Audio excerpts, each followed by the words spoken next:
Frontier Fighters.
Frontier Fighters, inspiring dramatic incidents in the lives of the trailblazers of the Far West. 1803. Seated in his study, President Thomas Jefferson is talking to his personal secretary. Captain Lewis, your attention, please. Yes, Mr. President. Captain, I'm a plain man. Plain spoken. Yes, Mr. President. You've been my confidential secretary now for, let me see, 2 years. Yes, sir. 2 years, lacking a few months. Captain, have you ever speculated why I chose an Army officer to be my secretary? Many times, Mr. President. Well, sir, you're going to relieve me? Send me back to the troops? No, I'm not returning you to your regiment. Captain Lewis, you've no business in the Army. No business in the Army? Oh, you don't think I lack courage, sir? Of course not. Your record in the whiskey insurrection is ample proof of your courage. Well, then, Mr. Jefferson, just what do you infer? Captain Lewis, as third President of the United States of America, I contemplate sending an expedition to explore the great Northwest Territory beyond the Rocky Mountains. You, Captain Meriwether Lewis, and another Army officer will lead that expedition. Well, I'm honored, sir, and thank you for your confidence. And who, may I ask, is to be my colleague in this undertaking? A man like yourself, a soldier, intelligent and courageous. A man who will sacrifice his life, if need be, to make this project a success. Captain William Clark.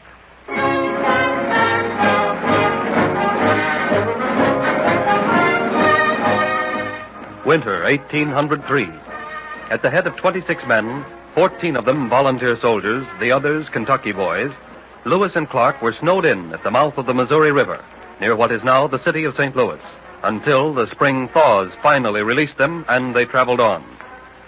Ever westward toward the setting sun toiled the Lewis and Clark cavalcade, fighting hostile Indians, exploring the hidden tributaries of the great Missouri River, blazing new trails through the dense but magnificent wilderness, charting paths never before trod by white men. The winter of 1804 saw Lewis and Clark among more friendly redskins in what is now southeastern Montana. One day, while the explorers were making a survey with their simple yet effective instruments... Hey, look. Look, Clark. In the valley there. 2 men. They're both white, too. And an Indian girl. By Cornwall, one of the men is beating the girl. Well, we can't allow that. You're right, Lewis. Come on.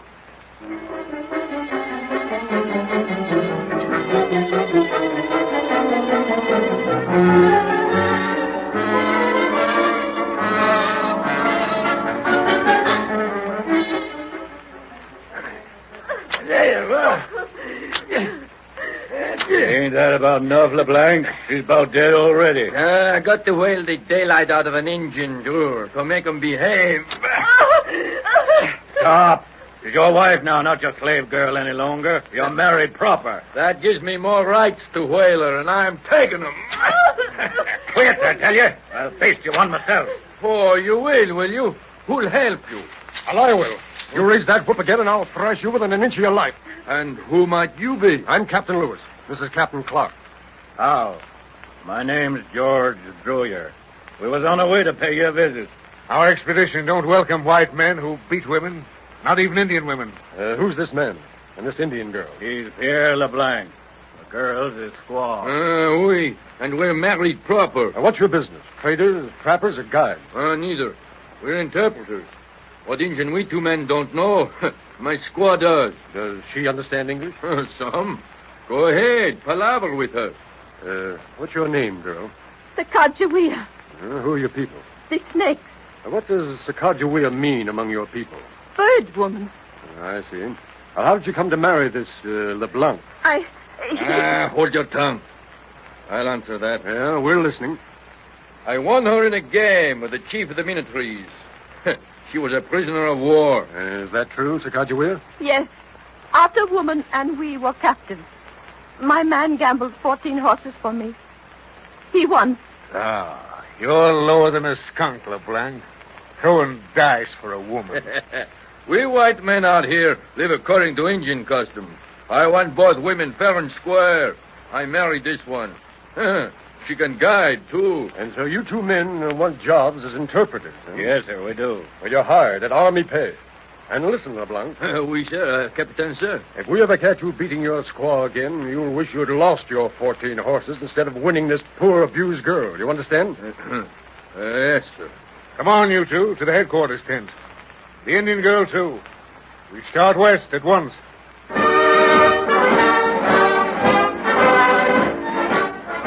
Grateful to Lewis and Clark for delivering her from the white man's lashings, Sacagawea many times saved the expedition from total annihilation, as one day, while on the plains... Hey, Clark, look, there's buffalo on that rise. I see him. They look ugly, too. Yeah, they're milling, waiting for that big bull leader to make up his mind. He's decided. There they go. There must be 10,000 animals in that herd. Yeah. Hey, the leader's seen us. He's swerving them. Great Cornwall, they're heading straight this way. What'll we do? Look, Clark, Sacagawea coming out of that gulch. You see over there to my right? Is that gal insane? She was safe there in that gulch. She's running straight for the middle of the herd. And waving a blanket. Yeah, it's an old Indian trick. She intends to part the herd in the middle. Oh, she'll never do it. There's too many. Lewis, we're all goners. Hey, Clark, they're almost on her. They'll trample her down. Hey, wait a minute. She's flicking that big bull across the snout. Why, he stopped. And she hits him again. The herd's parting, Clark. It's parting. Down, everybody, down. Pray they'll pass us by.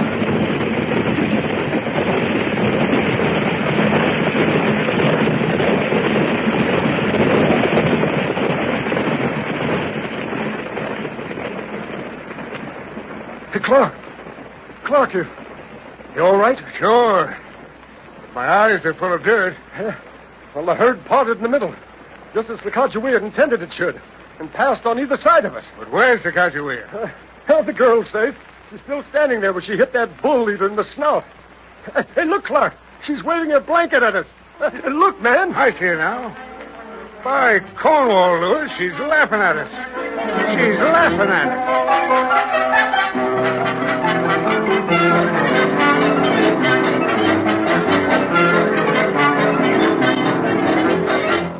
Through unexplored forests, across forbidding mountains toiled the brave expedition, pushing the boundaries of the United States across the Rockies, adding to the nation's domain broad plains, fertile valleys, and snow-covered peaks, a dominion vast enough, rich enough to satisfy the ambition of kings.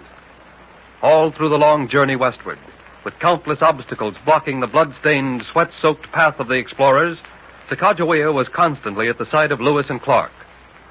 The end of the month of June, 1805, found the party at the foot of the Great Falls of the Missouri, and, while making their tedious and harrowing portage around the Great Falls, Lewis and Clark and their intrepid companions celebrated the first 4th of July ever to be held in Montana. Above Great Falls, they discovered that the Missouri River broke into 3 forks, which they named the Jefferson, the Madison, and the Gallatin. While traversing this country, they were deluged by numerous thunderstorms.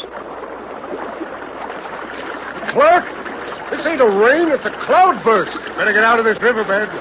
This stream will be a torrent before long. Here it comes. Where's Sacagawea? Up ahead, where you always find it. You take them into that rise over there. and I'll go after Sacagawea. All right. To the rise. All men in baggage. Sacagawea! Sacagawea! Where are you? Here, Master Lewis, in this street. Hang on for your life. I'm coming. Sacagawea! Thank heavens I found you. What shall I do, Master Lewis? Hang on to my shoulders. Your arms tight around my neck. When I let go of this limb, I'll let the current take us downstream. And trust in God. Here we go. Hold on, Sacagawea. We'll make it.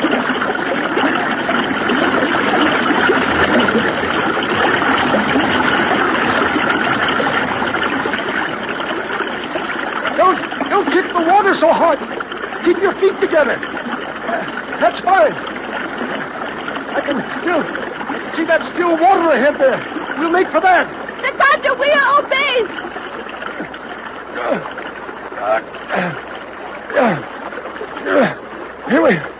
Here we are. Safe and sound. Quiet now. Well, I take hold of these branches to help us up out of the stream.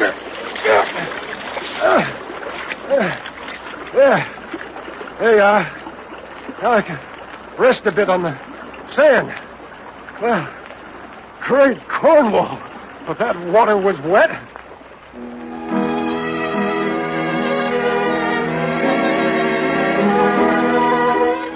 Their buckskin garments hanging in tatters from their gaunt shoulders, their faces deeply seamed from hunger and exposure, their bare feet torn and bleeding, their flesh seared by Indian arrows, the explorers finally reached the Columbia River.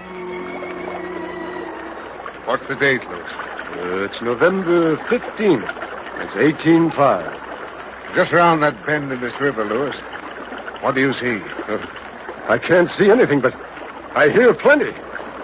Listen. The sea, Lewis. The sea. That's sweet music, Clark. The roar of those breakers. I prefer the view. Blue water. Wide water. Salt water. Without limit. Mighty sea of the setting sun. The Pacific Ocean.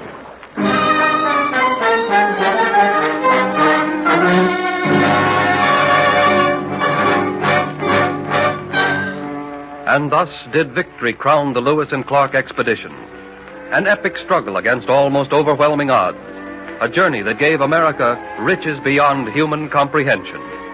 Those pioneers of yesterday who followed that brave little band of trailblazers and their descendants of today owe a great and lasting debt of gratitude to Sacagawea, the simple Indian girl, who dedicated 2 years of her life to the service of her white brothers and sisters. And thus did the frontier fighters of yesteryear battle danger, the elements of nature, and discouragement to push the American boundary ever westward.